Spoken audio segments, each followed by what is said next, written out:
I came home from work to see my husband dangling our baby over the balcony, screaming, "Do as I say or I'm dropping him."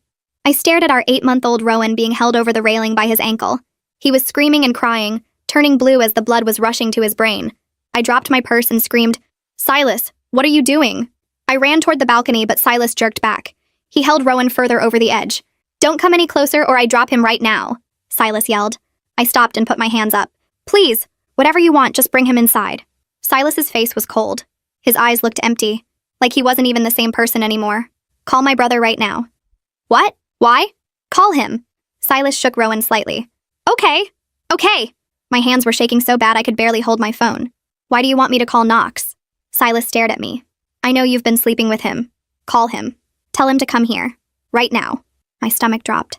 "I'm not." "Silas, that's your brother. I would never do that." "Call him now or I drop Rowan." I called Knox. "Hey, what's up? You need to come to our apartment right now." My voice was shaking. "It's an emergency. Please hurry." 15 minutes felt like 15 hours. Silas stood on the balcony holding Rowan over the edge the entire time. Rowan was screaming so hard he could barely breathe. Knox burst through the door. "What's happening?" He saw Silas on the balcony with Rowan. His face went white. "Silas, what are you doing?" "That's your son. You two have been sleeping together. Admit it." Knox's mouth dropped open. "What? No, that's insane." "Don't lie to me," Silas screamed. "We're not lying." I was sobbing. "Prove it. Show me your text messages. Both of you."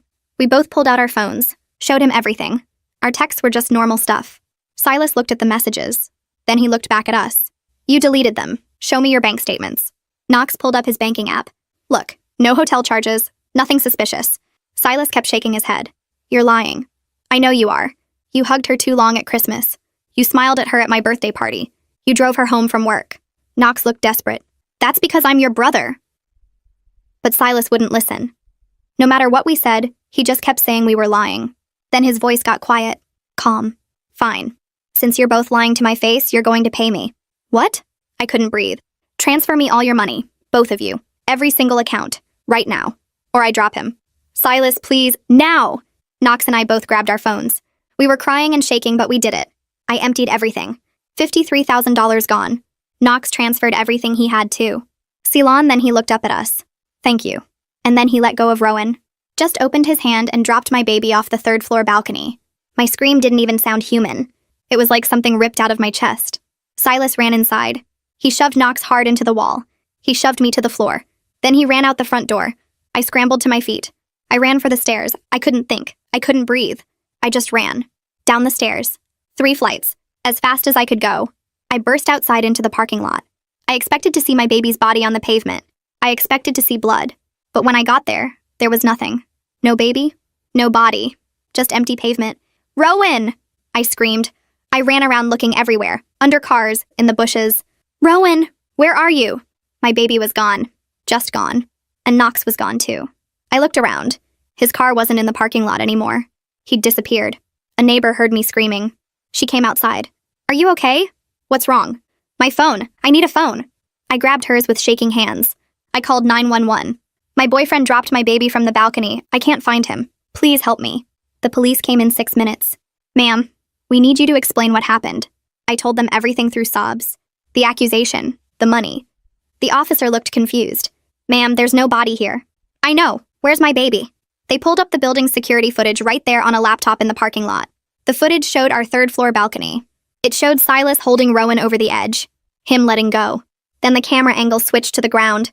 An older woman was standing directly below, right where Rowan would fall. She caught Rowan in her arms. I recognized her immediately. That's Vivian. That's his mother. The footage showed Vivian running to a van with Rowan in her arms. Silas ran out of the building and jumped in. The van sped away.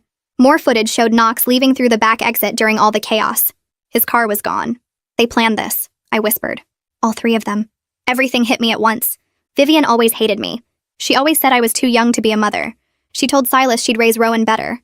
Silas had been asking about my savings for weeks. They created the fake affair story. They robbed me and took my baby anyway. I collapsed right there in the parking lot. The officer handed me his phone. "Is there someone we can call?" I thought of Marlo, my best friend. I dialed her number. They took Rowan. Silas and Vivian took him. "I'm coming right now. Cade will help." Cade, her husband. High-ranking military intelligence.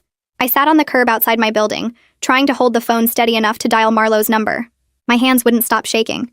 The officer stood a few feet away, talking into his radio. Other neighbors were coming outside now, watching everything happen. I kept staring at the empty parking lot where Rowan should have been, where his body should have been, but there was nothing.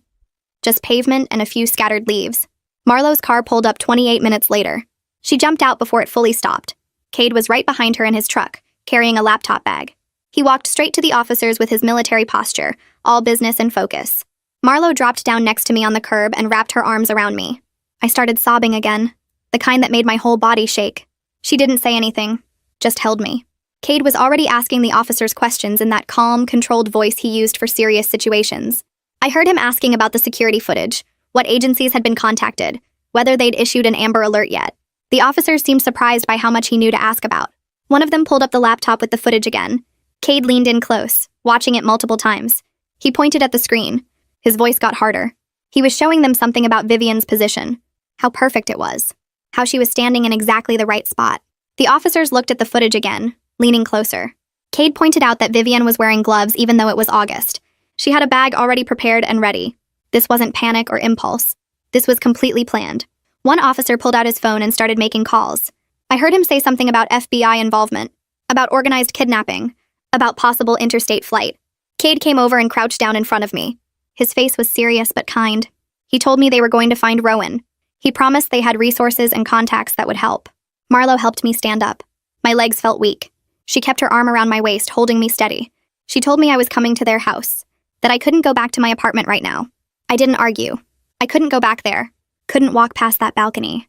Couldn't see the spot where Silas had held my baby over the edge. Marlo drove while I sat in the passenger seat, staring out the window but not really seeing anything. Every time I closed my eyes, I saw Rowan falling, saw Silas's hand opening, saw my baby dropping through the air. At their house, Marlo took me straight to the couch. She sat next to me and just let me cry. She didn't try to tell me it would be okay. Didn't try to make me feel better. Just sat there with me while I fell apart. Cade was in the other room making phone calls. I could hear his voice low and intense. He was calling people. Military contacts, he'd said. People who knew how to find missing persons. People who had access to systems and databases the regular police didn't use. About 2 hours later, there was a knock on the door. A woman walked in wearing a dark suit and carrying a leather folder. She had short hair and sharp eyes that took in everything immediately. She introduced herself as Agent Nova Bishop from the FBI. She specialized in parental kidnapping cases. She sat down across from me and explained that the first 48 hours were the most important. They were already tracking Silas's phone. They had the van's license plate and were checking traffic cameras. She asked me questions about Vivian, about their relationship, about anything Vivian had said about Rowan or about me. I told her everything. How Vivian always said I was too young to be a mother. How she told Silas she could raise Rowan better. How she made comments about taking him herself. How Silas had been asking about my savings for weeks. Nova wrote everything down in her notebook.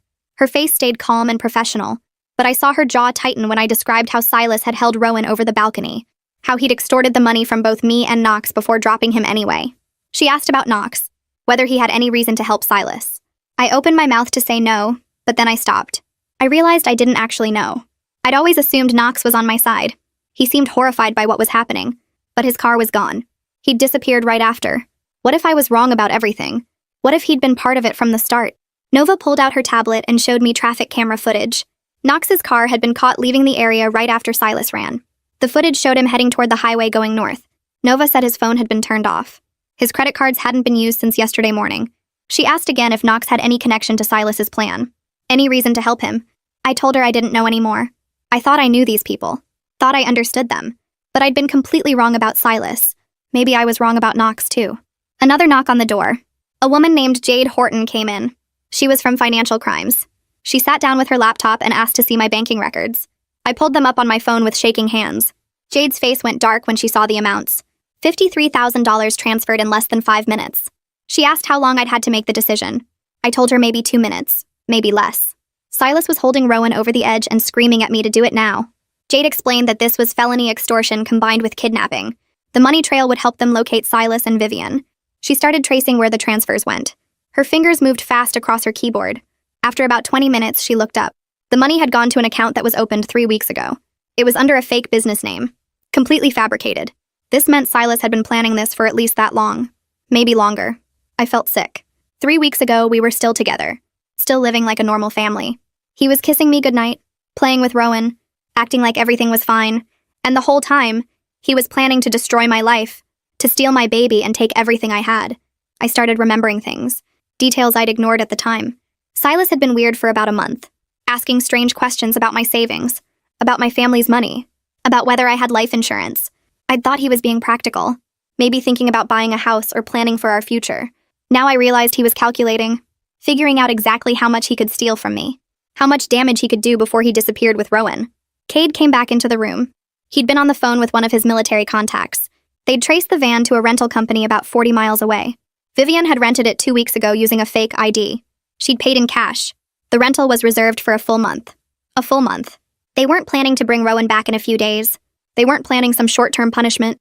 They were planning to hide him for weeks, maybe longer, to let me suffer while they kept him, while Vivian pretended to be his mother. Nova asked if she could talk to me privately. Marlo squeezed my hand and went into the kitchen with Cade and Jade. Nova sat closer and her voice got gentler. She explained that in most parental kidnapping cases, the child wasn't physically harmed. The parents still saw them as their child, still cared about their safety. But Vivian's involvement made things more complicated. Vivian's motivation wasn't just about hurting me. It was about taking Rowan permanently, about replacing me as his mother. Nova asked if I thought Rowan was okay right now, if I thought they would take care of him. I wanted to say yes, wanted to believe my baby was safe. But Nova paused before answering, just for a second. Then she said most likely he was fine. That careful pause told me everything. She was worried too. She wasn't sure. About an hour later, Nova got a call. She stepped outside to take it. When she came back, her face was grim. They'd found Knox's car. It was abandoned at a rest stop 40 miles north. The keys were still in the ignition. His wallet was gone. His phone was gone. There was no sign of a struggle. But there was also no sign of where he went from there. No surveillance footage of him leaving. No witnesses who saw him. He'd just vanished. Nova said there were two possibilities. Either Knox was running because he was guilty and involved in the plan, or someone had taken him to keep him quiet about what he knew. Either way, he was gone, and we had no way to find him. I sat at Marlo's kitchen table with a blank notebook in front of me. She handed me a pen and pulled a chair close to mine. We needed to write down everyone who might know where Vivian would take Rowan. Every friend, every relative, every place she'd ever mentioned. I started with Vivian's sister, but realized I didn't even know her name. Silas had always said his family was complicated. He kept me away from them. Never brought me to family gatherings, never talked about his childhood much. Now I understood why. That separation wasn't accidental. He made sure I had no allies in his family, no one who might warn me what they were planning. Marlo asked about Vivian's friends, and I drew a blank. I'd met her maybe 10 times in the 2 years I was with Silas. She was always cold to me, always critical, but I never asked about her life because I was too busy trying to make her like me. The list stayed mostly empty. Just a few first names I remembered hearing. No addresses, no phone numbers, nothing useful. Nova's phone rang while we were working on the list. She stepped into the other room to take it. When she came back, her expression had changed. Someone had called the FBI tip line about Vivian. A woman named Grace, who used to be Vivian's neighbor. Grace had seen the Amber Alert and recognized Vivian's photo.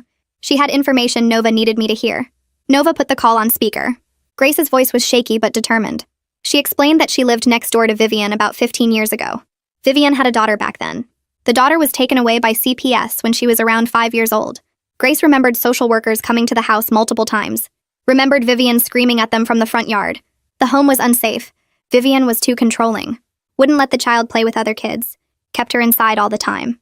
After they took the daughter away, Vivian became obsessed with getting another chance at motherhood. She talked about it constantly to anyone who would listen. How she would prove she could be a good mother. How the system was wrong about her. How she deserved to raise a child. The information hit me so hard I couldn't breathe for a second. Silas never mentioned his mother lost a child to the system. Never said he had a sister who was taken away. All those times Vivian said I was too young to be a good mother. All those comments about how she could raise Rowan better. It wasn't just about hurting me. Grace kept talking. She said Vivian never accepted responsibility for losing her daughter. Always blamed the social workers. Blamed the neighbors who called CPS. Blamed everyone except herself. She spent years planning how to prove she was a good mother. Buying parenting books. Taking classes, building the perfect case for why she deserved another chance. Taking Rowan was about rewriting her past, about getting the child she lost back, about proving to herself and everyone else that she was right all along. Jade showed up an hour later with her laptop. She'd been tracing the money Silas stole from me and Knox. The $53,000 I transferred went into an account opened 3 weeks ago. The account was registered under a fake business name, complete with fake tax documents and a fake business address. She pulled up records showing 2 more accounts just like it. All opened within the past month, all using different fake business registrations. The money was withdrawn immediately after the transfers. Cash withdrawals from ATMs across 2 different states. Small amounts at different locations so it wouldn't trigger alerts. They'd planned this for at least 6 weeks, maybe longer. All that time I was living with Silas, trusting him, building a life with him. He was setting up the infrastructure to rob me and steal our baby. Jade showed me the withdrawal patterns on her screen, the careful spacing, the strategic locations. This wasn't something they threw together in a panic. This was calculated. Professional, almost. She said recovering the money was nearly impossible now. Once it's withdrawn as cash, there's no trail to follow. I hadn't slept in 2 days. My eyes burned. My hands shook constantly. I couldn't eat without feeling sick. Marlo kept trying to get me to rest, but I couldn't. Every time I closed my eyes, I saw Rowan falling. Nova made a call, and 20 minutes later, a woman knocked on the door. Her name was Skylar, and she was a trauma therapist. Nova had asked her to come because she was worried I was going to collapse. Skylar sat down across from me at the kitchen table. She didn't try to make me feel better. Didn't say everything would be okay. She just started teaching me breathing techniques. Count to 4 breathing in. Hold for 4. Out for 4. Hold for 4. She made me do it with her until my hands stopped shaking quite so badly. She explained that my body was in survival mode right now.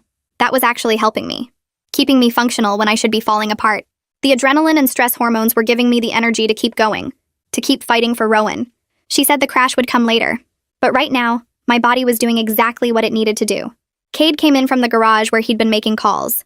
His military contact had found something on Vivian's social media. He pulled up her account on his phone and showed me posts from 2 months ago. Cryptic stuff about second chances and fixing past mistakes. One post said something about how everyone deserves to prove they've changed. Another talked about preparing for a blessing. There were photos too. Baby clothes in Rowan's exact size. Nursery items, a crib, a changing table, bottles and formula. She'd been buying everything, building a complete setup for a baby. This wasn't just about taking him for a few days to punish me. She'd been preparing a space for him, getting everything she'd need to keep him long-term, to raise him as her own child. The posts were public. Anyone could have seen them. But I never looked at her social media, never thought to check what she was doing online. All the signs were there, and I missed every single one. Cade told us he'd hired a private investigator with his own money, a guy named Cooper who specialized in finding people who didn't want to be found. Cooper had been digging into Vivian's family connections. He found that Vivian's sister owned a rural property about 3 hours away. The property had been vacant for years. No mortgage because it was paid off decades ago. No utility bills because there was no active service. Nothing that would show up in normal database searches. But the property records showed Vivian's sister as the owner. Cooper was already driving out there. Nova immediately called the local police in that area. She coordinated with them to set up surveillance around the property without getting too close. They couldn't just rush in. If Silas saw police coming, he might hurt Rowan. They needed to watch first, confirm someone was actually there, then plan how to safely get Rowan out. 6 hours passed with no activity at the property. Cooper was parked down the road with binoculars. The local police had units positioned at different points around the area. I sat in Marlo's living room staring at my phone, waiting for any update. Marlo brought me water I didn't drink, food I couldn't eat. Then Cooper called Nova. He'd spotted movement in a back window. Someone walking past holding what looked like a baby carrier. Nova's whole team mobilized. The FBI tactical unit started heading toward the location. Nova warned Cooper not to approach the house, not to do anything that might alert them. I jumped up from the couch, grabbed my keys. Marlo blocked the door. She physically held me back when I tried to get past her. Reminded me that rushing there right now could put Rowan in more danger. If they saw me coming, they'd run again. Or worse. I had to let the FBI do their job. I sank back onto the couch. Marlo sat next to me and held my hand while we waited. The FBI surrounded the property at dawn. I listened to everything over Nova's phone on speaker. The tactical team announced themselves, ordered everyone inside to come out. They waited. No response. They breached the front door. I heard shouting. Commands to show hands, to get on the ground. Then silence. Nova's voice came through tense. The house was empty. They'd cleared out hours ago. The team found baby supplies scattered around. Recently used bottles in the sink. Food wrappers in the trash. Diapers in a bag by the door. Someone had been there with a baby. But they were gone now. Nova found a burner phone in the trash can. She checked the call history. One number had been called over and over. She ran the number. It was Knox's cell phone. He'd been in contact with them this whole time, feeding them information, warning them when we got close. The betrayal hit me all over again. Knox had seemed so scared, so innocent, but he was helping them the entire time. I felt like my brain was breaking. Every time we got close to finding Rowan, they disappeared, like they knew exactly where we were and what we were doing. Nova sat down next to me. Her voice was calm but firm. She reminded me that each location they abandoned gave us more information. We were learning their patterns, their resources, how they moved, where they felt safe. Jade was already analyzing the supplies left behind. She'd gone through the trash, photographed everything. The diapers were a budget store brand. The formula was generic. The food wrappers were from cheap fast food places. They were spending carefully, watching their money. The $53,000 wouldn't last forever with 3 adults and a baby. Eventually, they'd run out. They'd have to make mistakes. They'd have to take risks. And when they did, we'd be ready. The next morning, Nova called with news. She'd been trying to reach Gavin, Knox's roommate, for days. He finally picked up. Gavin told her Knox had come home 3 days ago, but only stayed for maybe 20 minutes. He grabbed clothes from his room, threw them in a bag, took his passport from the desk drawer. Gavin asked what was going on, and Knox just said he was fixing a family problem. Gavin thought that was weird because Knox looked scared, not like he was going to help someone. He kept looking over his shoulder at the door like someone might come in. Then he left, and Gavin hadn't heard from him since. Nova asked if Knox seemed like he wanted to be there, and Gavin said no. He seemed like he had to be there. Like someone was making him do something he didn't want to do. This changed everything because maybe Knox wasn't helping them by choice. Maybe they were forcing him somehow. Nova said she was getting a warrant for Knox's email to see if there was any proof of that. 2 days later, the warrant came through. Nova called me to Marlo's kitchen table where she had her laptop open. She'd found emails going back 2 months, all from Silas to Knox. The first one said they needed to talk about their sister. I stopped breathing. I didn't even know Silas had a sister. He never mentioned her once in the whole year we were together. Nova scrolled down and I read the emails. Silas was threatening Knox, saying he was going to tell their parents that Knox was responsible for their sister's death, that Knox caused the car accident that killed her, that their parents would never forgive him, that he'd lose his whole family. Knox's responses were desperate, begging Silas not to do that, saying it wasn't his fault, saying please, and Silas just kept pushing, kept saying Knox had to help him with something or he'd tell. The emails showed the whole plan forming. Silas needed Knox to play along with a fake affair story, to disappear after so it looked like we ran away together. Knox kept saying no at first, but Silas wore him down, threatened him over and over until Knox finally agreed. I felt sick reading it. Knox wasn't guilty. He was a victim just like me. Silas had been blackmailing his own brother for months, using their dead sister to force Knox to help kidnap Rowan. Nova closed the laptop and looked at me. She said this meant Knox might help us if we could reach him safely, if we could offer him protection from Silas. She started typing an email to Knox right there, offering him immunity from prosecution if he cooperated, promising FBI protection, begging him to respond if he saw it. She sent it and we waited. I couldn't stop thinking about Knox. How scared he must have been. How trapped. Silas had destroyed both of us in different ways. 3 days went by with no response. The failed raid felt like it happened weeks ago, even though it was less than a week. I was losing hope that we'd ever find Rowan. Then my phone rang. Unknown number. I almost didn't answer because I'd been getting random calls all week. But something made me pick up. Knox's voice came through, barely a whisper. He said he was at a motel with Silas and Vivian, but he could get away for about an hour. He was going to say he needed cigarettes. He gave me the address. Then he begged me not to bring police because Silas said if Knox betrayed them, he'd hurt Rowan. I told Knox to hang on, put the phone on speaker so Nova could hear. She was already typing on her laptop, pulling up maps, sending messages to her team. She mouthed at me to keep him talking. I asked Knox if Rowan was okay, and Knox said physically yes, but he cried a lot. Vivian kept saying he just needed time to forget his old life. Knox sounded like he was crying too. He said he had to go before Silas got suspicious. He'd be at the gas station 2 blocks from the motel in 15 minutes. Then he hung up. Nova was already on the phone with her team. She had people moving toward that location within minutes. She told me they'd pick up Knox and bring him somewhere safe where we could talk. I wanted to go, but Nova said absolutely not. If Silas was watching, he might recognize me. An hour later, Nova got the call that they had Knox. She drove me to a FBI office 20 minutes away. They brought Knox into a small room. He looked terrible. His eyes were red and his hands were shaking. He sat down across from me and started crying before anyone even asked a question. He kept saying he was sorry, over and over. I didn't know what to say to him. Nova started asking questions. Knox told us Silas had completely changed. He barely slept anymore. Just paced around checking the windows every few minutes, getting paranoid about every car that drove by. He'd started drinking heavily, like a bottle a day, fighting with Vivian about whether they should try to leave the country. Vivian was the opposite. She was obsessed with Rowan, treated him like he was her own baby, got angry whenever Knox suggested they needed an exit plan. She kept saying everything would work out, that this was her second chance to be a good mother. Knox said Rowan seemed okay physically, but he cried way more than before. He didn't smile much. Vivian would get frustrated when he cried and say he just needed to adjust. Nova asked Knox to explain the whole plan from the beginning. Knox took a shaky breath and started talking. He said Silas came to him 2 months ago, told him about this idea to get money from me. Said I had savings and Knox had money too, that we could make it look like an affair and use that to force us to pay. Knox said no at first, told Silas that was crazy. That's when Silas brought up their sister. Said he was going to tell their parents Knox caused the accident unless Knox helped. Knox broke down describing this part. He said their sister died in a car crash when Knox was driving 5 years ago. It wasn't his fault, but he'd always felt guilty. Their parents never blamed him, but Knox knew Silas could make them blame him if he wanted to. So Knox agreed to play along. He thought they were just going to threaten me and take money. He didn't know Silas was planning to actually take Rowan. When Silas dropped Rowan off that balcony, Knox thought he'd just watched his nephew die. He panicked and ran, but Silas found him the next day. Forced him to help hide Rowan or he'd tell the police Knox was part of the plan from the start. Knox had been trapped ever since. Nova asked about their movements. Knox said they'd been staying at cheap motels, never more than 2 nights in one place, always paying cash. Moving around but staying within a few hours of the city. They had about $30,000 left from the money they stole. Vivian refused to talk about what happened when it ran out. Just kept saying it would work out.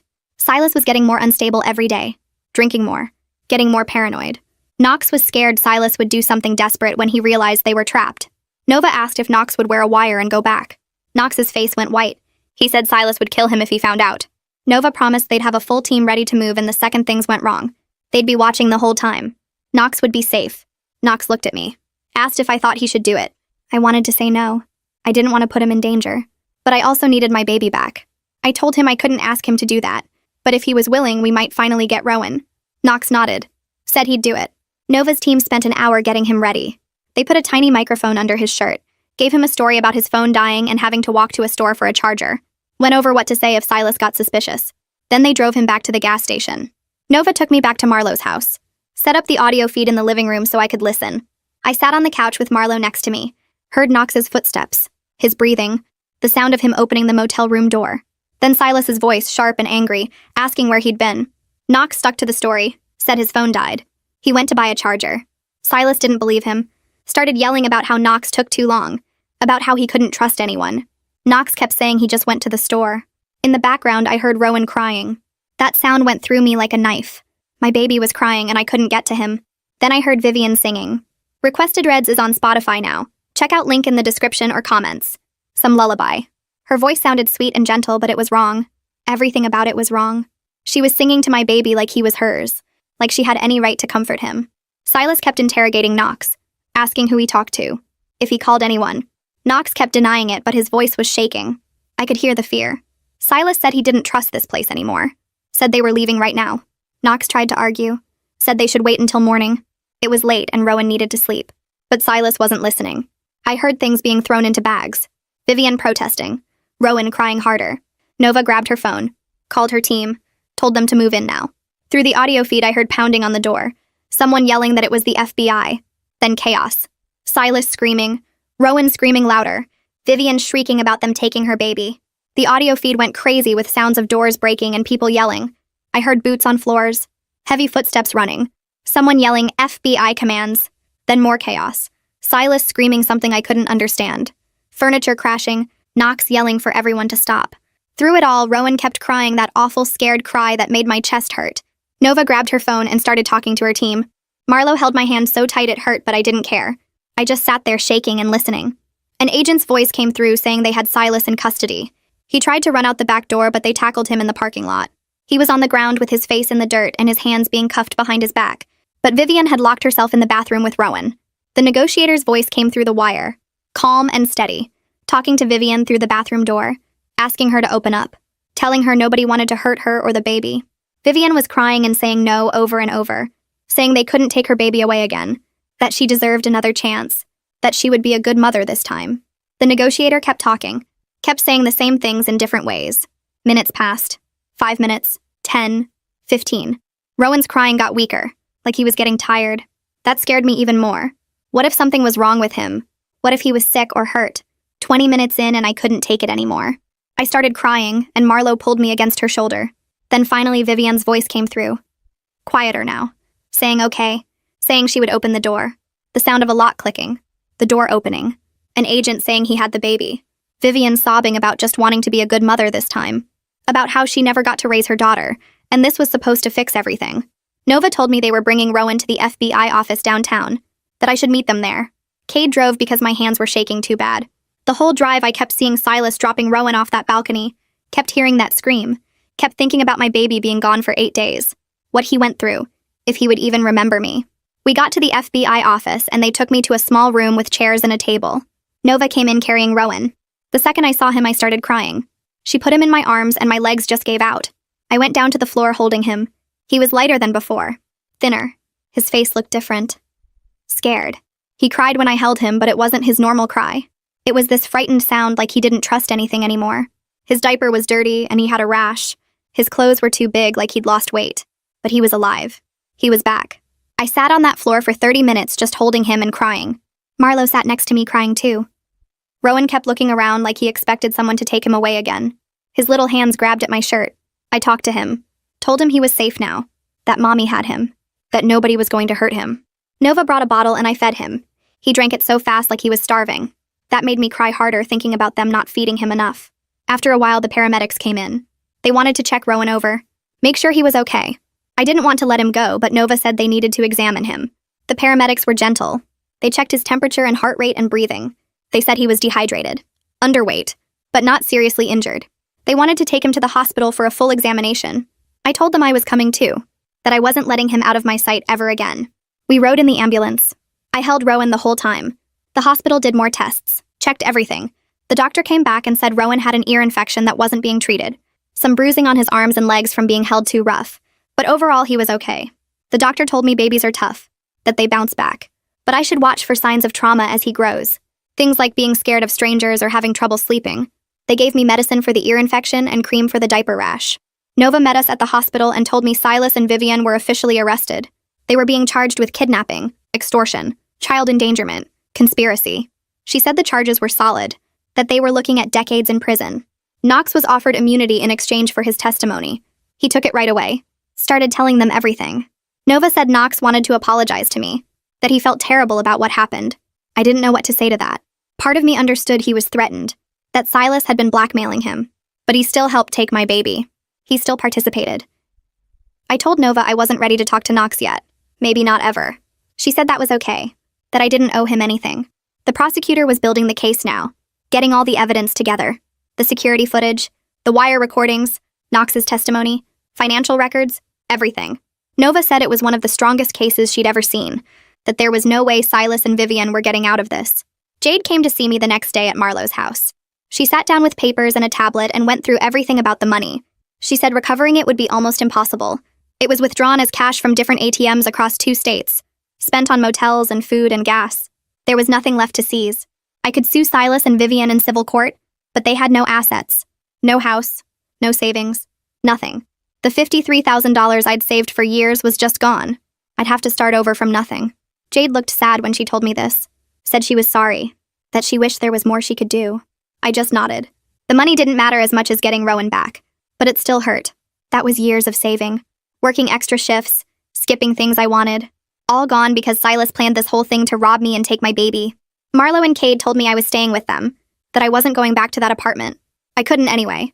Every time I thought about that place, I saw Silas holding Rowan over the balcony. Heard him screaming. I couldn't afford a new place on my own now that my savings were gone.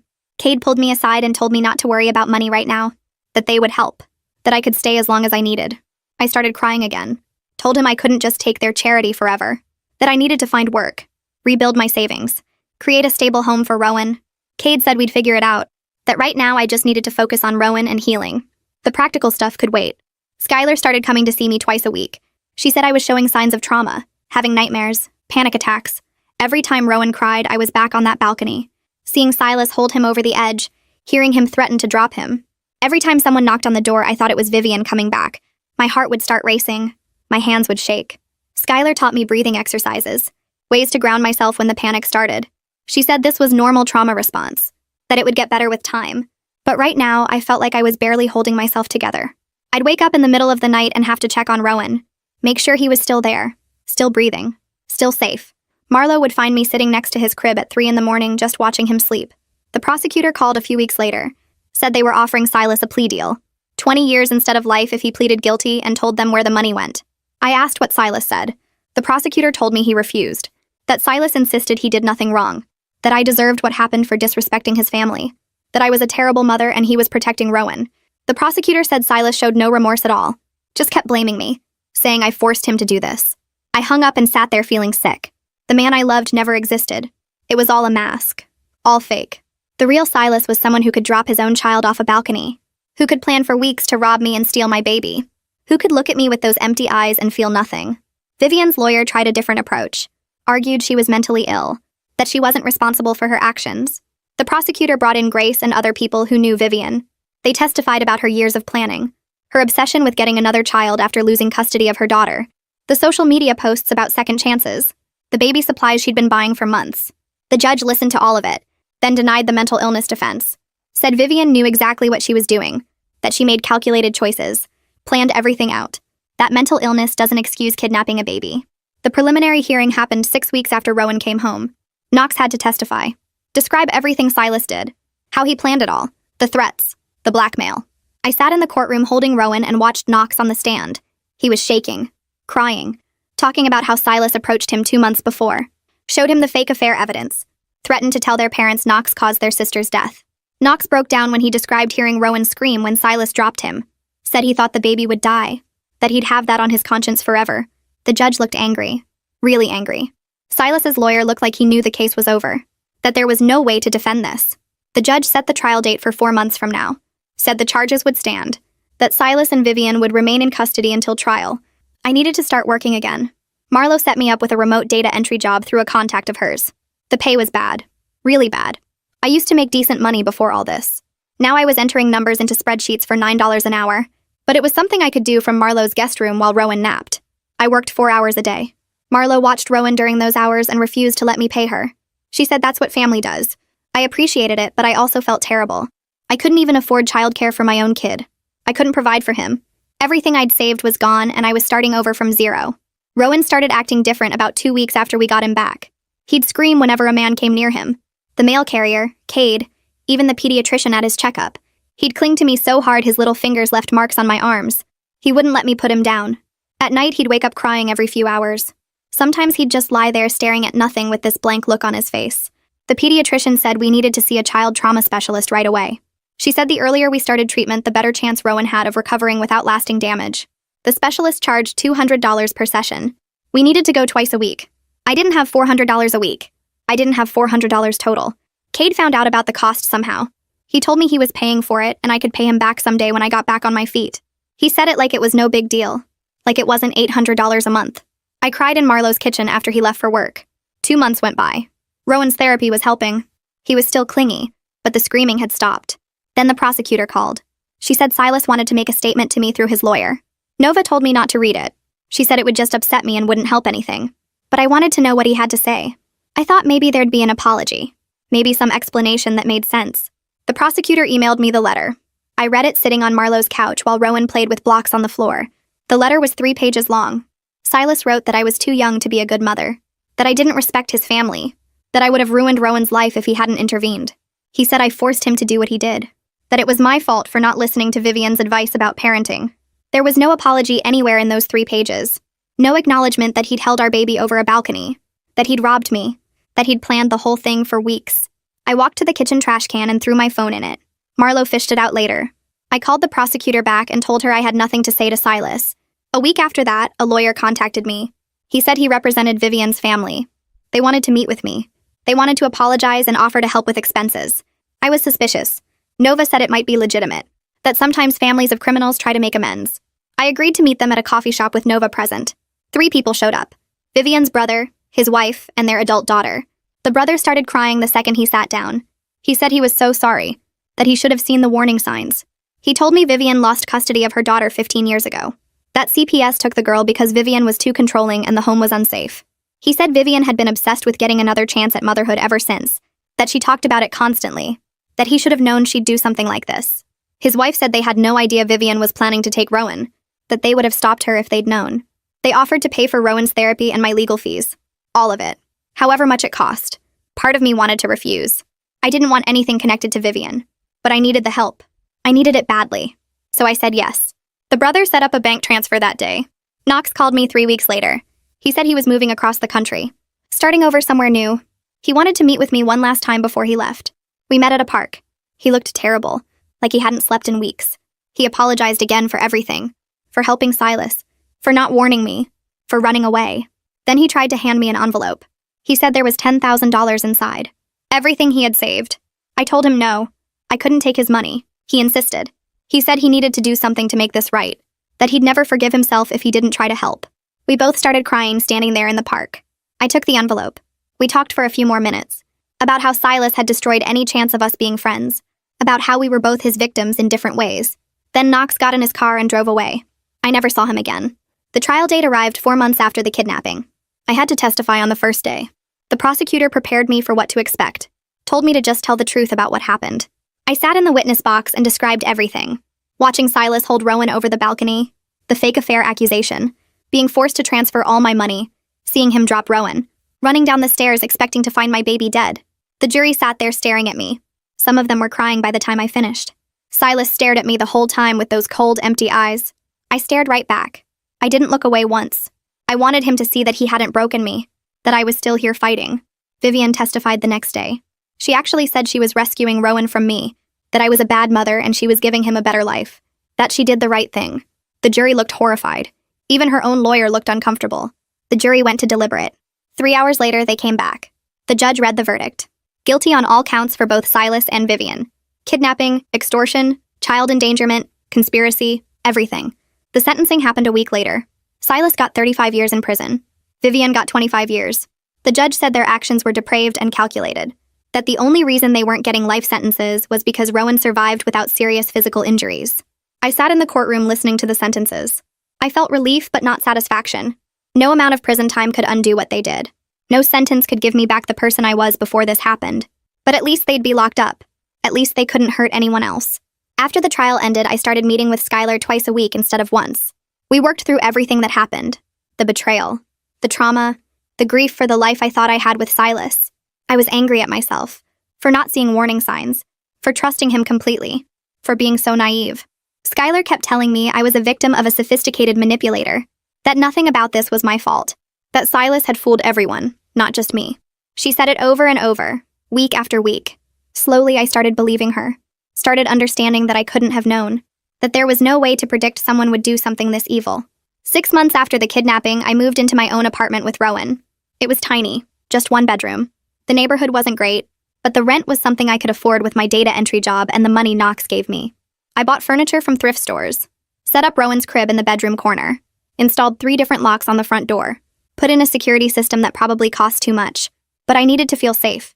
I needed to feel in control of my space. Rowan was doing better by then. He still had hard days. Still got anxious sometimes. But he was laughing again. Playing with toys. Starting to trust people besides me. The trauma specialist said he was making good progress. Marlo came over one day with a stack of papers. Applications for victim compensation funds. Assistance programs. Things I didn't even know existed. She helped me fill everything out. Explained what each program covered. Within a month, I was approved for several of them. The money wasn't much, but it helped. Combined with working full-time now and the assistance programs, I was slowly rebuilding my savings. It would take years to get back to where I was, but at least I was moving forward instead of just surviving. Jade called around the same time. She said the financial investigation was officially closed. The money was unrecoverable. Silas and Vivian had spent it all. There was nothing left to seize. But she said my cooperation helped them identify patterns. That they'd used what they learned to prevent other similar scams. At least something good came from it. 2 months after the trial, I sat in Skylar's office for Rowan's therapy update. His trauma therapist came out and sat down across from me. She pulled out her notes and started going through his progress. The nightmares were happening less often now. Maybe once every 2 weeks instead of every night. He was hitting all his developmental milestones despite everything that happened. His attachment to me was strong and healthy. She said he was doing really well considering what he went through. Then she said something that made me start crying right there in her office. She told me that children are incredibly tough when they have a stable, loving caregiver. That I was providing exactly what Rowan needed to heal. I'd been so scared I'd failed him by not protecting him in the first place. By not seeing what Silas was planning.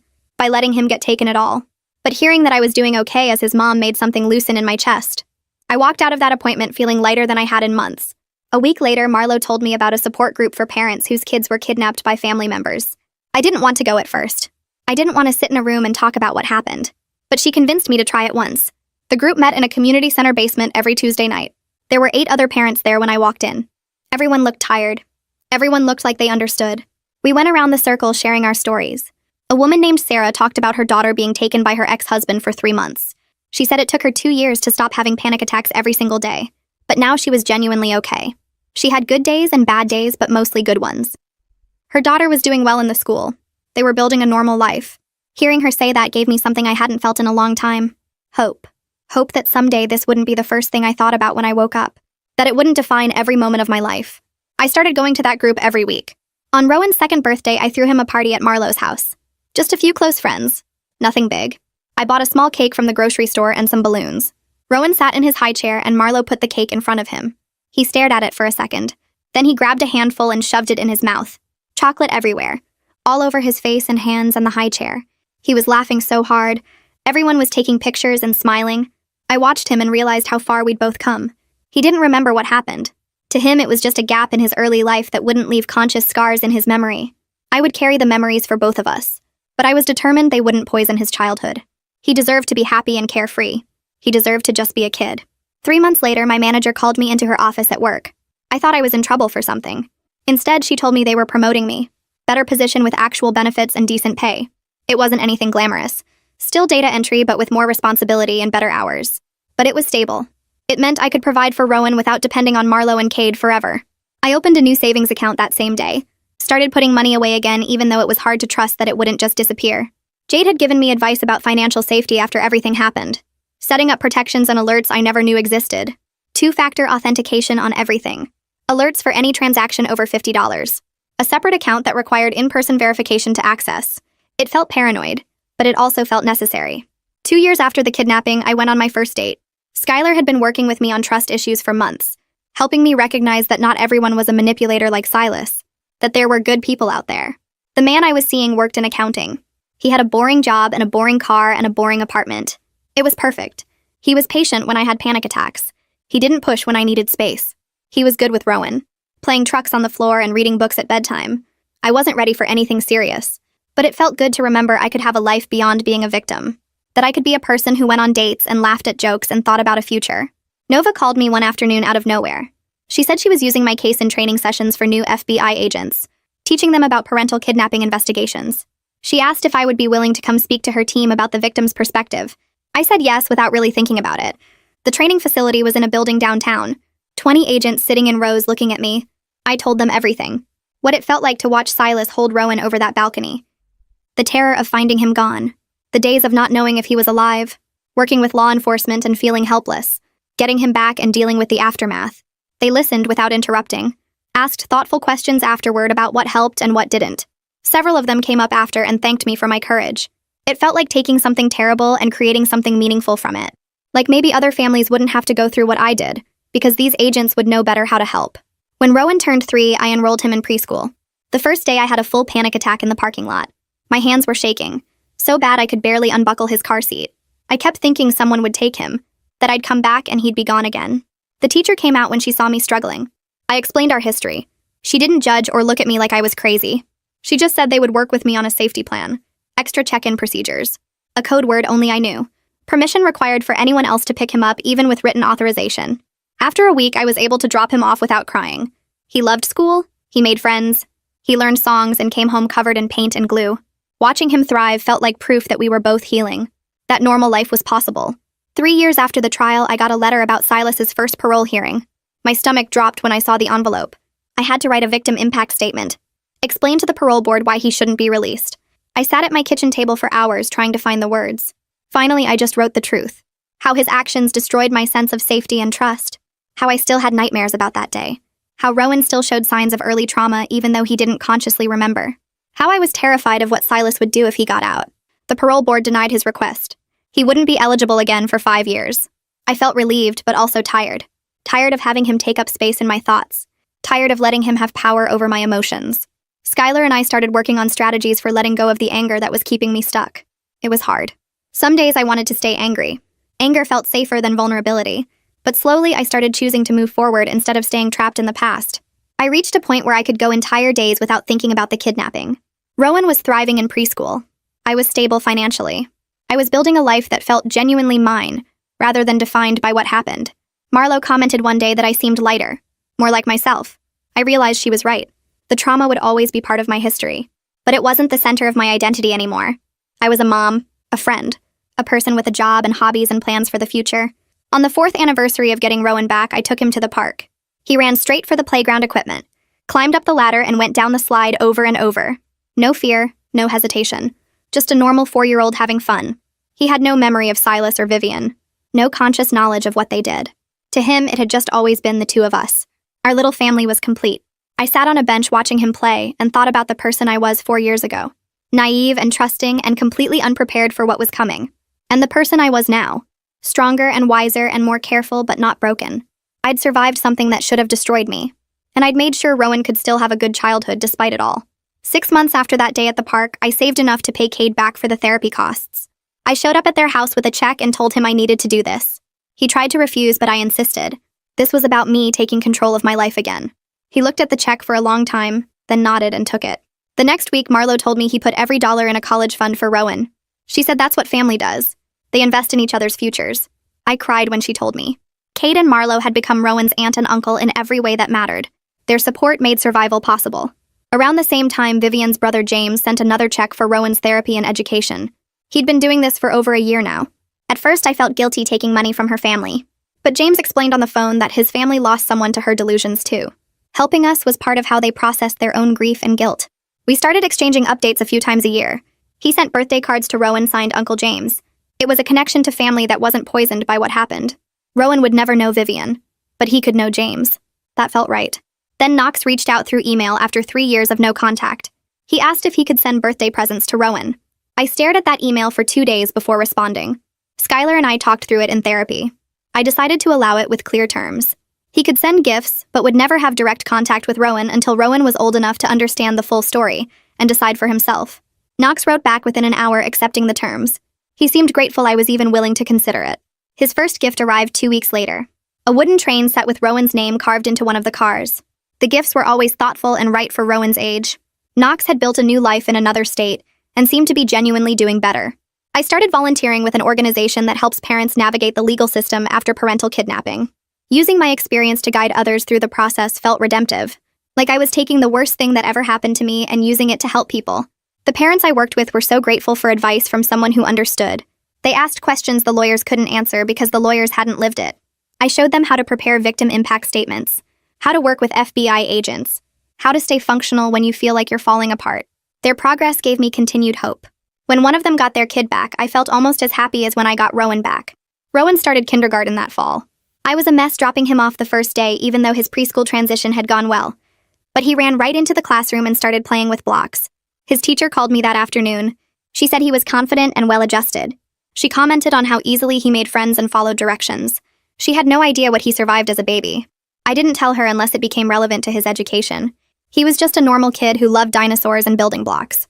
That normalcy was the greatest victory. Every milestone he hit felt like proof that we made it through to the other side. His first day riding the school bus. His first friend coming over to play. His first time reading a full book by himself. These normal moments meant everything. 5 years after the kidnapping, I met someone at a coffee shop. We started talking while waiting for our orders. He asked me out, and I said yes after running a background check. Skylar had been encouraging me to try dating again. This guy was patient with my trauma responses. When I flinched at loud noises, he didn't ask why. When I needed to check on Rowan 3 times during our second date, he understood. He was good with Rowan too. They played dinosaurs together, and he never acted annoyed when Rowan interrupted us. He had no connection to my past. No ties to Silas or Vivian or any of it. After 6 months, we started talking about moving in together. I was nervous about combining households, about letting someone that close again. But I was also excited about building a future that was about more than just survival. Skylar said this is what healthy recovery looks like. Being able to trust again without being reckless. Learning to open your heart while still protecting yourself. I'd rebuilt my savings to nearly what they were before. The number in my bank account wasn't quite $53,000, but it was close. I was working in a job I actually enjoyed with room for advancement. My boss had hinted at a promotion coming next quarter. Rowan was thriving in the school and showed no lasting effects from his early trauma beyond some minor attachment sensitivity. His therapist said it was manageable and might fade completely as he got older. We had a community of friends and chosen family who supported us. Marlo and Cade, obviously. James, who sent cards and checks. The families I volunteered with who became friends. My coworkers who invited us to barbecues and birthday parties. The life I had now was different from what I imagined before everything happened. But it was genuinely good. On a regular Tuesday evening, I was making dinner while Rowan did homework at the kitchen table. He was working on writing his numbers. His tongue stuck out when he concentrated. I was chopping vegetables for stir-fry. The radio played quiet music in the background. My boyfriend was coming over later. We were going to watch a movie after Rowan went to bed. It was so normal, so peaceful, and I realized I was happy. Not just surviving or coping, but actually happy with the life we built. The kidnapping would always be part of our story. I still had nightmares sometimes. I still checked the locks 3 times before bed, but it wasn't the whole story anymore. We were safe, we were loved, we were moving forward. Silas and Vivian took so much from us. They took my savings and my trust and my sense of security. They took those 8 days when I didn't know if my baby was alive. But they didn't take everything. They didn't take our ability to heal, to trust again, to build something beautiful from the wreckage. Rowan looked up from his homework and asked what was for dinner. I told him stir-fry with chicken. He made a face because he didn't like vegetables, but I knew he'd eat them anyway. He went back to his numbers. I went back to chopping. The evening stretched ahead of us full of ordinary moments, and that felt like the truest victory possible. Well, that's the big ending. If you're still watching, you've got impressive patience. Might as well subscribe, we're both in too deep now.